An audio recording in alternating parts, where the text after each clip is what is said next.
మల్లుది ఆ shooting complete చేసుకునే పనిలో ఉన్నారంటున్నారు. ఇక్కడే పెట్టారు, ఏదో సెట్ అది అని చెప్తున్నారు కదా, తాడేపల్లి దగ్గరలో ఎక్కడ పెట్టారు అనేటువంటిది. ఆ షూటింగ్ ఆస్పెక్ట్లో సైలెంట్ అయ్యారు కొంత. బట్ రోజు పేపర్లో స్టేట్మెంట్లు ఇప్పించడం అవి మాత్రం నడుపుతూ వచ్చారు, ట్విట్టర్లో ట్వీట్లు ఇవి. అదే టైంలో ఇప్పుడు తర్వాతన ఈ అనారోగ్యం అన్నటువంటి కారణం తర్వాతనే కన్ఫ్యూజన్ ఉంది. అంతకుముందంటే సరే సినిమా కోసం వెళ్ళారులే అనుకున్నాం మనం కూడా. క్యాబినెట్ మీటింగ్ ఆయన కంపల్సరీగా అటెండ్ అవుతాడు, అట్లాంటి ఆయన అటెండ్ కాకపోవడం అనారోగ్యం అని చెప్పడంతో ఓహో సీరియస్ ఏమో అనుకున్నాం.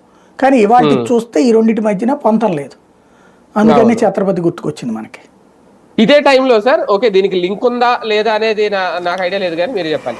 చిరంజీవి గారు చేస్తున్న ప్రకటన, చిరంజీవి గారు కేంద్ర మంత్రుల దగ్గర అవుతున్న నేపథ్యంలో అందరిలో ఒక అయ్యమయ్యారు. ఓకే ఆయన అయితే క్లారిటీ ఇచ్చేసారు, నేను అసలు రాజకీయాలకు దూరం, మళ్ళీ రాజకీయాల్లోకి నేను రాను అని చెప్పేసి ఆయన క్లారిటీ ఇచ్చేసారు. అదే టైంలో తాను చేయాలనుకున్నది జనసేన ఆల్రెడీ పవన్ కళ్యాణ్ చేస్తున్నారు, పవన్ కళ్యాణ్ ప్రజాసేవలోకి వచ్చారు, ఇంకా అంటే ఆయన వారసత్వం, రాజకీయ వారసత్వం పవన్ కళ్యాణ్ గారు తీసుకున్నారంటూ ఆయన ఒక స్పష్టమైన ప్రకటన ఇవ్వడాన్ని ఎలా చూడాలి? బేసిక్గా చిరంజీవి ఒకసారి లాస్ట్ వీక్ మీరే అనుకుంటా డిబేట్ అడిగినప్పుడు కూడా నేను చెప్పా, ఆయన రాడు రాజకీయాల్లోకి, మోడీను వీళ్ళు పిలుస్తున్నారు, లేకపోతే కాంగ్రెస్కి వెళ్తారా, లేకపోతే బీజేపీనా, లేకపోతే రాజ్యసభ సభ్యత్వం అంటే ఆయన తీసుకోవడం సమస్య లేదు, వీళ్ళు ఎవరో ఆయన తీసుకోడు, ఆయనకి ఆ పదవుల మీద ఇంట్రెస్ట్ కూడా లేదు. ఎందుకంటే రాజకీయాల్లోకి ఉన్నప్పటి నుంచి ఒకళ్ళు పాజిటివ్ అయితే మిగతా 5 వ్యతిరేకమే ఉంటారు.